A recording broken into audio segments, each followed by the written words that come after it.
In today's video, I'll show you how to charge your e-bike at pretty much every electric vehicle station. This will work for all electric vehicle stations with a Type 2 adapter, as you can see here. Alright guys, this is a site I use to check if the charging station I'm going to go to is actually compatible and working.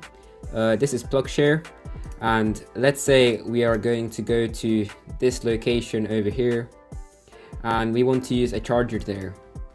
Make sure the pin is on green, and if it is, then you need to click on it and you can see the plugs that are available. As you can see, it's a Type 2 charger that is available, which means that we can use the method I showed before. Alright, here we have a charger that doesn't have a Type 2 adapter, so it won't work here. It is very rare, but it is possible. I have run into that one time, and when you're there, it's not possible to charge. Alright, let's go back to the video. Alright, so this is the adapter that I use. This is a Type 2 to a normal socket adapter. You can find it on AliExpress. I'll leave a link in the description for you to get it. Alright, so now let's plug it into the socket here. Now let's connect the charger into the socket and place it down. I'll also connect my cable into the charger. I use an XT90 connector. This is a very fast charger. I am able to charge my bike in under 1 hour from 0 to 100%. This is a very high quality battery that doesn't have any issues with that type of charging, so this probably isn't available for most e-bikes. After plugging it into the e-bike, we have to follow the steps that are on the electric vehicle station. On this one, I have to scan a QR code with my phone. Then you have to pick the plug you want to use. In this case, I'll be using plug 2. Then you have to add the amount you want to charge for.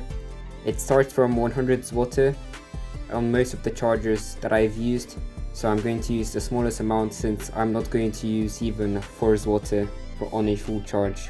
After you've done charging, it's going to give back the amount that you haven't used.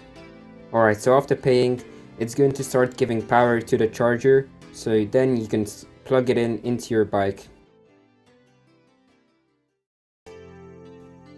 And it's that simple. Once you're done charging, you can go on your phone and stop the charging on the site there or on the electric vehicle station screen.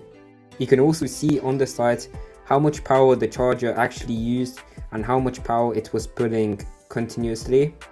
In my case, I was using 3.5 kilowatts from the charging station, and I was delivering around 1.8 kilowatts into the battery in the bike. Once you're done charging, you can be off on your way with a full battery again. Thanks for watching. If you liked this video, then I'd be glad if you left me a thumbs up and subscribed. I left the link for the adapter in the description, so you can check that out. If you have any questions, you can join my Discord server where I can answer and help you. Thanks for watching, and bye bye.